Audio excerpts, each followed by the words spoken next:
नमस्कार दर्शकों, बात आज के चैनल के कार्यक्रम टॉप 10 में आपका स्वागत है। इस कार्यक्रम में हम आपको देश दुनिया की अभी तक की 10 बड़ी खबरें बताएंगे। तो आइए नजर डालते हैं आज की 10 बड़ी खबरों पर। अमेरिका के राष्ट्रपति ट्रंप ने रूस और यूक्रेन के बीच तत्काल संघर्ष विराम की इच्छा जताते हुए यूक्रेनी राष्ट्रपति जेलेंस्की को चेतावनी दी है कि या तो वह संघर्ष विराम शांति स्थापित करें, अन्यथा अमेरिकी समर्थन खोने के लिए तैयार रहे। अमेरिका में व्हाइट हाउस में मुलाकात के दौरान ट्रंप ने जेलेंस्की को धमकाने वाले अंदाज में कहा, आप बड़ी मुसीबत में हैं, आप यह जीत नहीं पाएंगे। इस पर जेलेंस्की ने भी कहा कि हम अपने देश में हैं और हम इस समय मजबूती से टिके हुए हैं।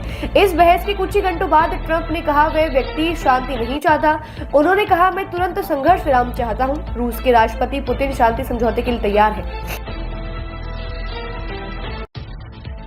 बांग्लादेश में युवा छात्र समूह जिसने पिछले साल अगस्त में पूर्व पीएम शेख हसीना को सत्ता से हटाने के लिए विद्रोह किया था, ने अब नई राजनीतिक पार्टी शुरू की है। इसका नाम नेशनल सिटीजन पार्टी रखा गया है।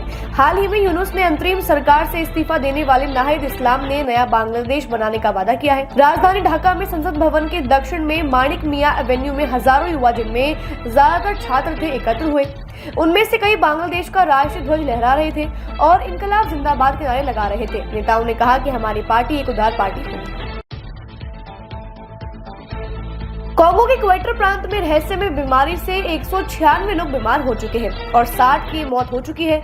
हाल ही में इस प्रांत के बांसाकुसु स्वास्थ्य क्षेत्र में 141 नए मरीज मिले हैं। हालांकि इस बार किसी की मौत नहीं हुई। फरवरी में इसी क्षेत्र में 158 लोग बीमार पड़े थे, जिनमें से 58 की जान चली गई थी। मरीजों में बुखार, सिरदर्द, मांसपेशियों और जोड़ों में दर्द और गर्दन में अकड़न, खांसी और उल्टी दस्त जैसे मामले, नाक में खून बहने जैसे लक्षण देखे जा रहे थे। इस पर डीईआरसी में स्वास्थ्य अधिकारियों और विश्व स्वास्थ्य संगठन की टीम इस नई रहस्यमय बीमारी के मामले में स्थानीय लोगों की मौत की जांच कर रही है। उत्तर प्रदेश के आगरा में फतेहाबाद थाना क्षेत्र के अंतर्गत आगरा लखनऊ एक्सप्रेसवे पर आज तड़के तेज रफ्तार से एक डबल डेकर बस ट्रक में घुस गई। यह सभी लोग बनारस से आगरा जा रहे थे। टक्कर इतनी तेज थी कि बस के परखच्चे उड़ गए। यात्रियों ने बताया कि हादसे के वक्त बस ओवर स्पीड थी और फतेहाबाद के पास आते आते ड्राइवर अचानक नियंत्रण खो बैठा और बस आगे चल रहे ट्रक से टकरा गई। टक्कर लगते ही बस में चीख पुकार मच गई। कई लोग घायल हो गए, जिन्हें कांच तोड़कर किसी तरह बाहर निकाला गया। माना गांव में शुक्रवार सुबह हुए पहाड़ी से जबरदस्त हिमस्खलन से लापता हुए मजदूरों के रेस्क्यू ऑपरेशन और वहां की स्थिति का जायजा लेने के लिए सीएम धामी आज सुबह 10 बजे जोशीमठ पहुंचे। सूत्रों के अनुसार हिमस्खलन की सूचना पहले पर धामी शुक्रवार को ही जाने के इच्छुक थे, लेकिन मौसम खराब होने की वजह से नहीं जा पाए थे। धामी ने माना पहुंचकर राहत बचाव कार्यों का जायजा लिया। अभी तक 33 मजदूरों का रेस्क्यू किया जा चुका है और 22 मजदूर अभी भी लापता है। रेस्क्यू के काम में लगातार हो रही बर्फबारी से खलल पड़ रही है। बचाव टीमों को काफी दिक्कतों का सामना करना पड़ रहा है। गृह मंत्री अमित शाह और पीएम मोदी बराबर सीएम धामी से संपर्क में हैं और उन्हें हर संभव सहायता देने का आश्वासन दिया है। त्रिपुरा के खोवाई और ढलाई जिलों में सुरक्षा बलों ने 24 करोड़ मूल्य के मादक पदार्थ जब्त किए हैं। गुप्त सूचना के आधार पर असम राइफल्स और राजस्व खुफिया निदेशालय की संयुक्त टीम ने खोवाई जिले के तेलियामुरा में सीमेंट की बोरियों से लदे एक ट्रक को रोका और उसमें से 90,000 यावा टैबलेट, जिनमें मेथाम्फेटामाइन होती है, बरामद की है।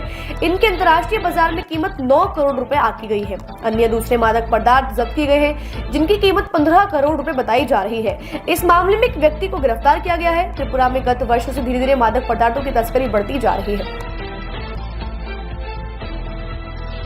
पीएम मोदी आज शाम जामनगर पहुंचेंगे। वहां सर्किट हाउस में रात्रि विश्राम करेंगे और कल सुबह जामनगर के वंतारा पशु देखभाल केंद्र का दौरा करेंगे। कल शाम को ही जामनगर से रवाना होकर सासन पहुंचेंगे, जहां वन विभाग के कार्यालय सह गेस्ट हाउस सिंह सदन में पहुंचने के बाद प्रधानमंत्री सोमनाथ ट्रस्ट की बैठक की अध्यक्षता करेंगे। 3 मार्च को पीएम गिर राष्ट्रीय उद्यान में जंगल सफारी का आनंद भी लेंगे।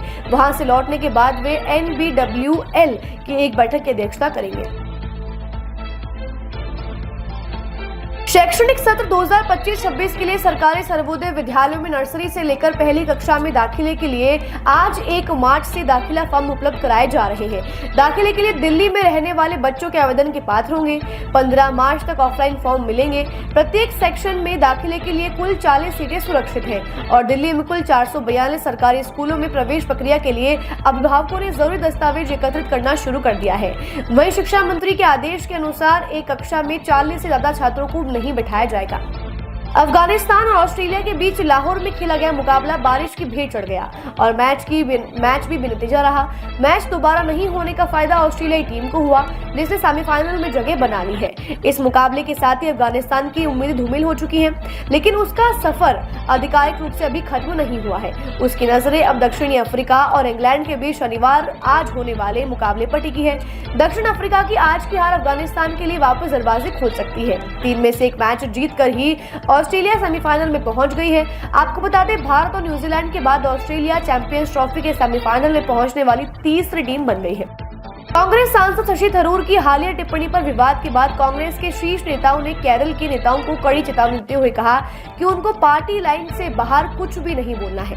केरल में कांग्रेस की रणनीति पर विचार विमर्श के लिए एक बैठक आयोजित की गई थी, जिसमें पूर्व पार्टी प्रमुख राहुल गांधी ने नेताओं को राजनीतिक रणनीति के बारे में बहुत सावधान रहने के लिए कहा है। कांग्रेस की इंदिरा भवन मुख्यालय में करीब 3 घंटे तक चली बैठक में अनुशासन, एकता और राज्य संगठन को मजबूत करने पर जोर दिया गया है। टॉप 10 में आज के लिए बस इतना ही। कल फिर नई खबरों के साथ हम होंगे आपसे रूबरू। तब तक के लिए दीजिए इजाजत। नमस्कार।